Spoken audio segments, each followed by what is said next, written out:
Assalamualaikum warahmatullahi wabarakatuh. Jadi sebelumnya saya memperkenalkan diri saya. Perkenalkan, nama saya Barun Arif Munandar dengan NIM 200301500051, kelas PJKRA Fakultas Ilmu Keolahragaan Universitas Negeri Makassar.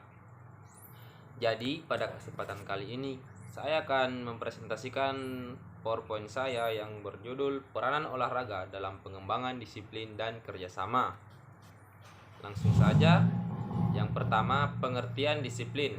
Secara sederhana, disiplin berarti kontrol pengasuhan diri terhadap impuls yang tidak diinginkan atau proses mengarahkan impuls kepada suatu cita-cita atau tujuan tertentu untuk mencapai dampak yang lebih besar.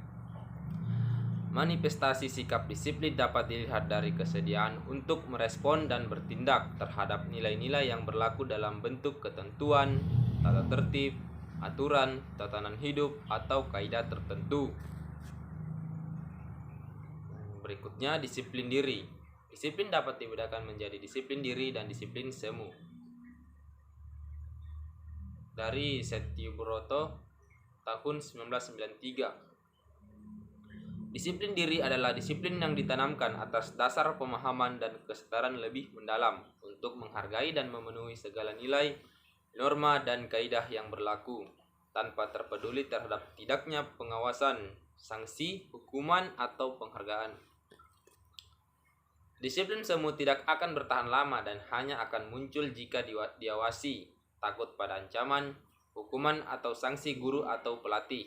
Disiplin yang dilakukan atlet dalam salah satu aktivitas latihan hanya karena terpaksa, takut dihukum karena diperintah, dan tanpa disertai kesadaran, akan dapat menimbulkan disiplin semu.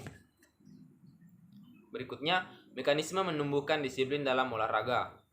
Penanaman disiplin pada dasarnya merupakan upaya untuk menanamkan kepatuhan yang disadarkan atas pemahaman dan kesadaran, rasa tanggung jawab, kesanggupan menguasai diri, dan lebih mengutamakan kepentingan orang lain. Untuk dapat menanamkan disiplin kepada atletnya, seorang pelatih harus mempunyai falsafah dan konsepi yang mantap mengenai disiplin yang akan ditanamkan kepada atlet. Menanamkan disiplin tidak harus dengan tindakan otoriter atau kekerasan.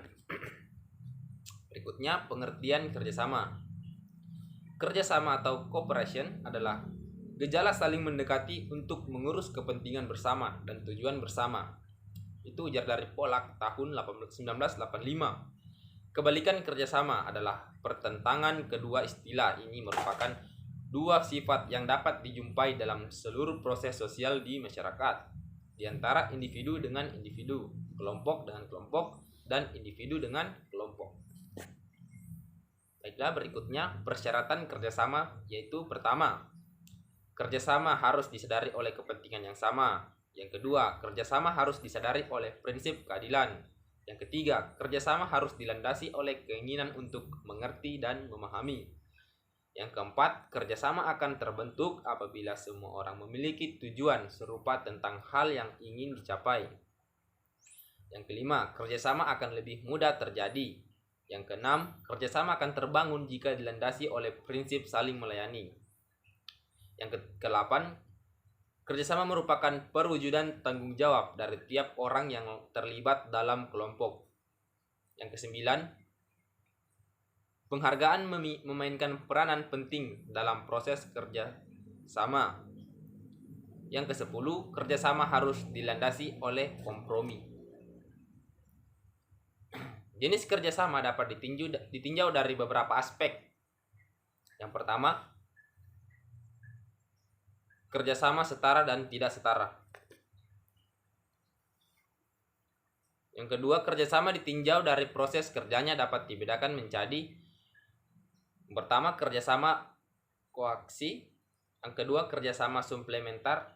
Dan kerjasama diferensiasi. Mungkin itu saja yang sempat saya jelaskan mengenai judul PowerPoint saya. Mungkin kurang lebihnya mohon dimaafkan. Terima kasih saya ucapkan.